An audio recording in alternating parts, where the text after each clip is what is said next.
Всем здравствуйте! Именно свое видео я хочу начать отсюда, с данного окна. А все лишь потому, что посмотрите вот на этого биглипа. Сейчас поближе к нему подойдем. И я вам вообще хочу рассказать, что же с ним. Вот. Выглядит вот так. Красивый. Растущий, цветущий. Это его цветение именно магазинное. Как изначально орхидея ко мне пришла вот с такими цветочками, так она до сих пор здесь и стоит. Ладно, на днях я подхожу к ней и смотрю, какие орхидеи нужно поливать, какие орхидеи не стоит поливать. И также обратила внимание на листья данного биглипа.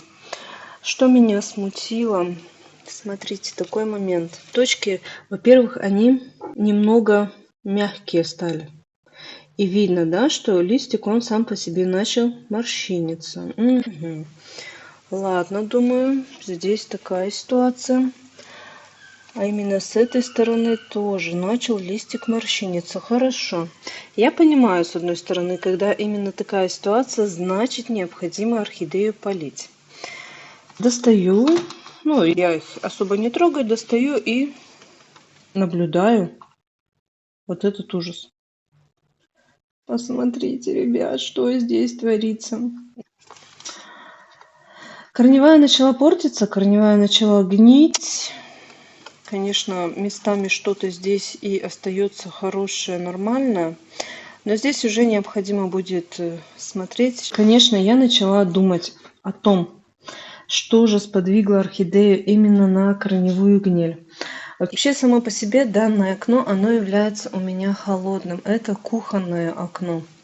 Температура на данном окне является сейчас где-то 11,5, почти 12 градусов. И бывало, ребят, такое, что доходила температура и 8 градусов именно на этом окне. Да, вот так вот, и ничего с этим не поделаешь. Конечно, можно было бы еще немножко чуть приподнять, но особо роли играть именно данная подложка, она не будет. Почему именно корневая гниль случилась у этого биглипа? Ну вот смотрите, вот эта орхидея растет тоже в мху. Это еще давным-давно пришла ко мне почтой. Вот он мох. И чувствует себя нормально. Корневая при этом хорошая, растущая, активная. Но вот даже если вот этот вот биглип, вот он, также цветет. Если посмотреть на, я сегодня буквально его полила, и корневая система, она не активная, по крайней мере, она не является гнилой. И казалось бы, две одинаковые орхидеи, то есть от одного поставщика.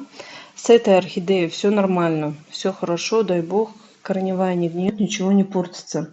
А именно этот биглип, он начал портить, да, корневая начала у него гнить. И я так думаю, что это потому, что, вообще она находится в глубине. Там, скорее всего, холоднее. И когда неприемлемая температура для фаленопсисов, у них начинает падать иммунитет. Иммунитет падает, начинают прикапываться различные болячки. Что случилось с данным биглипом? Так что температурный режим для фаленопсисов, для наших орхидеюшек вот так же. С последнего прихода красивая вот эта красная орхидея. Оставила ее себе, потому что такая с листиками всякими пришла ко мне с обломанными. Вот это тоже будем с вами чуть позже рассматривать. Плесень, да, начала образовываться. Потихонечку. Один корешочек вот этот начал портиться. Я за ней внимательно наблюдаю пока. Здесь ничего другого гнилостного не замечаю. Но, тем не менее, пристальное внимание из-за этого корня и плесени у меня теперь к данной орхидее есть. Просто так уже поливать, что-то наблюдать за ней я не могу. По крайней мере, стоит все нормально, а у этой начинает гнить корни. Давайте будем смотреть и будем решать, что нам делать. Либо ее пересаживать, либо ее не трогать вовсе. Будем проводить операцию так скажем. Вот она, цветущая орхидея, перенесла я ее. Что мне изначально необходимо сделать? Это, во-первых, убирать цветение. Потому что, как вы видите сами, корневая система, она у нас достаточно обильно и активно начинает портиться. Если бы здесь было, ну, по крайней мере, корня 2-3 испорченных, то ничего критического бы в этом не было. Цветение можно было бы оставить, но огромное количество корней. Уже, знаете, более чем половина. И, ребят, прошу вас всегда относиться именно внимательно в плане листовой пластины, ну вообще самих листьев. Если вы замечаете, что листья морщинятся, это первый звоночек. Либо к тому, что орхидея не политая, либо к тому, что с орхидеей что-то не так, и она начинает болеть. Я изначально так и подумала, что она мне хотела пить, но заглянув сюда в горшок, я поняла, что проблема абсолютно в другом. И еще тоже, что хочу сказать для новичков. Посмотрите, как выглядят вообще на данный момент цветочки. Каждый цветочек красивый, идеальный. Вот тоже он не начинает отцветать, он не начинает портиться. Все вот идеально, все так, как и должно быть. И когда смотришь на цветение, и ты думаешь, что все с орхидеей хорошо, там повода для беспокойств нет и все такое. Если она цветет, тут у многих заблуждения. Если она цветет, значит с орхидеей все хорошо. А весь главный смысл это вот, ребята, низ. У меня морщинятся листья, у меня портится корневая, а цветение есть. И когда орхидея цветет, при этом корневая гниль обязательно, ну именно обширная вот такая, необходимо избавляться именно от самого цветения. Как я это делаю? Есть такое тоже смотрю, где-то читаю о том, что кто-то говорит, что там, не знаю, от основания 2-4 почки и все такое. И я всегда отрезаю сам цветонос. У меня хорошо, что здесь не мультифлора, то есть от одного цветоноса другого нет. Вот он как есть, один цветонос, так и есть. От последней почки снизу, вот прям снизу кверху я смотрю, ищу последнюю почку. Вот она. От нее отступаю 1,5-2 сантиметра и здесь отстригаю.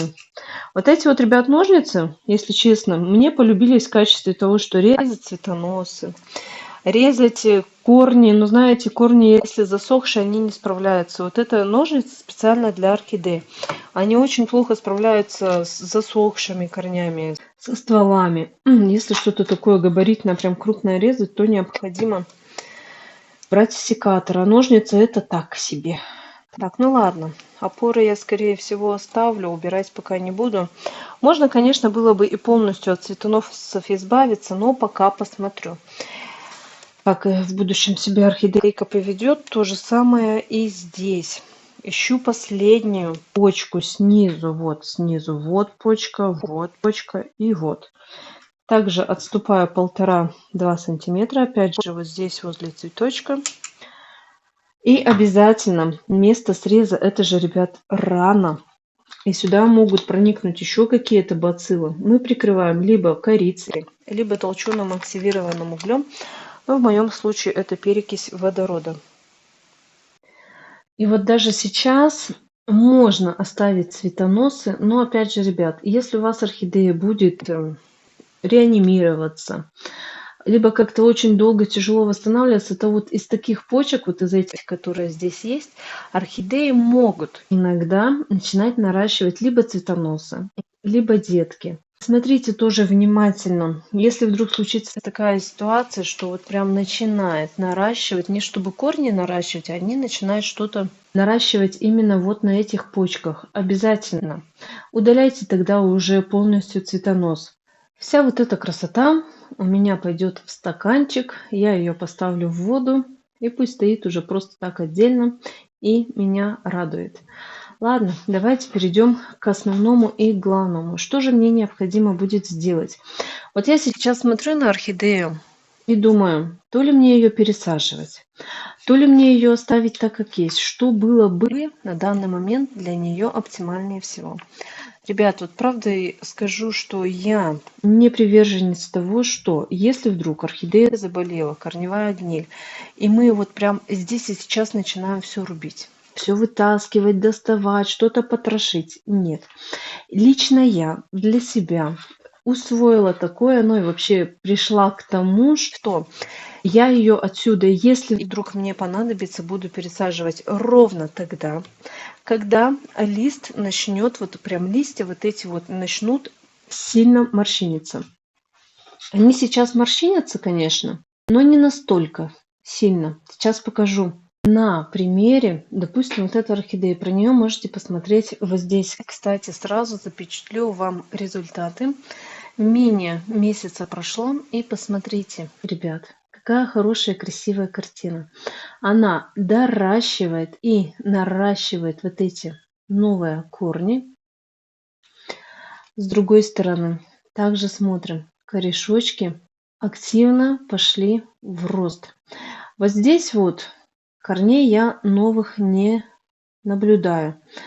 Также это новая посадка экспериментальная для меня вообще на моем канале и на моем орхидейном опыте, что у меня внутри находится орхиата, а именно по периметру находится мох. Пока за орхидеечкой смотрю, наблюдаю, но вроде вот эти корни тронулись в рост, и дай бог. Здесь подложила вату, потому что все равно как-никак обрезанный пластик, он все равно маленько, может, где-то и режет именно сам лист. Чтобы ничего не резала, я подложила вот так вот ваточку. Тургор, да, он начинает восстанавливаться. И что хочу сказать по отношению к этой орхидее. Как только я начну замечать, вы можете также со мной поспорить, что-то мне сказать о том, что нельзя, Лена, доводить орхидею до такого состояния. Вот, ребят, до такого состояния я орхидеи довожу. Если вдруг на какое-то лечение они не откликаются, и как только лист уже сам по себе начинает сильно морщиниться, только тогда я начинаю орхидеи пересаживать. Но это лично мое. И если она вдруг за тот период времени, вот пока она находится здесь и сейчас, и я ее лечу, и я ее восстанавливаю, и орхидея никак не откликается, ей становится еще хуже. А еще хуже, это значит еще больше потеря тургора у самого листа. Потеря дальше идет корневой системы. И тогда я начинаю понимать для себя, что именно такая. Ну, место расположения, да, вот этот мох очень влагоемкий, он ей не подходит. Только лишь потом я начну орхидею уже отсюда пересаживать, скорее всего, в орхиату. Ну, конечно же, надеюсь на то, что до такой ситуации мы не доживем, и она здесь нормально начнет наращивать корни. Сейчас цветение я у нее убрала, которое забирает все ее жизненные силы.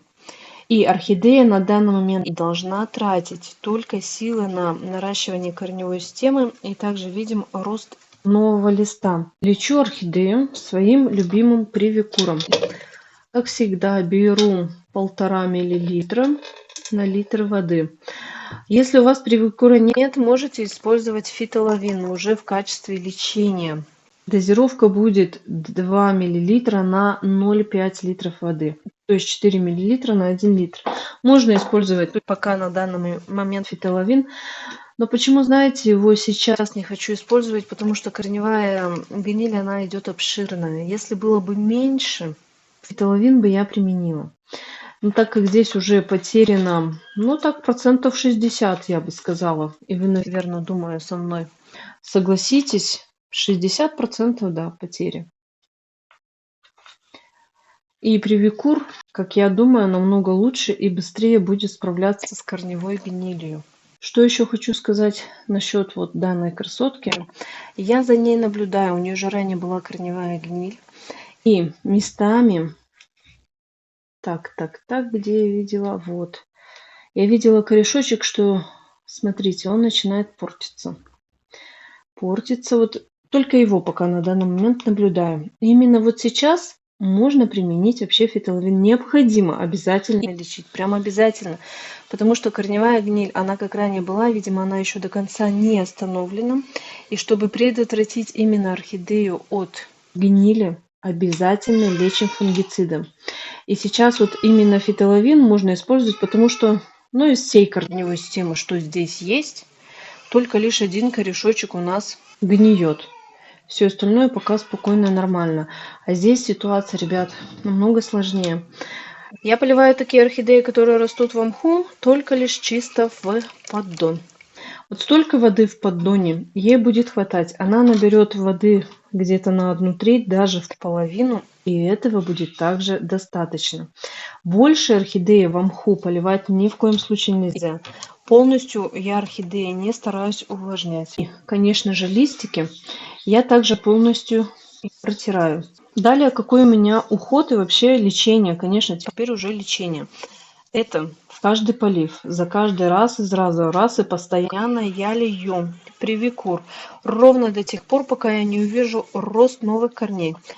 Как только корневая система у меня оклемается и начнут наращиваться новые корни, по крайней мере, эта гниль, она остановится, тогда и листья, они обязательно восстановят свой тургор. Вот прям, ребят, обязательно я вам это говорю, я вам это обещаю, что так оно и будет. Ставлю на реанимационное окно. На том окне, что она у меня стояла, уже ни в коем случае оставлять ее там нельзя. Лишь только потому, что там холодно. И вот такой болеющей орхидеи с падающим низким иммунитетом, ну, она просто-напросто там до конца умрет, да и все, у нее корни до конца уже загниют. А на реанимационном окне у них тепло, у них 18-20 градусов. Это самый идеальный вариант именно вообще, чтобы реанимироваться, да вообще, чтобы жить и быть орхидеей. И я вас хочу предупредить, ребят, о том, что если у вас вдруг на окнах холодно, ой, не знаю, либо оттуда при малом опыте, да, либо оттуда орхидеи убирайте, либо каким-то образом старайтесь поднимать температуру. Я, конечно, сейчас этот вопрос уже буду решать. Все равно, как-никак, еще ползимы нам там необходимо будет стоять. И видите, вот такая ситуация, да, вот просто раз ни с того ни с сего корневая гниль, она может случиться у любого. И кто-то вот, допустим, также мне недавно спрашивали совет, да, и говорили о том, что Лена, ну вот я же все вот вроде бы делала нормально, и в чем, где моя вина?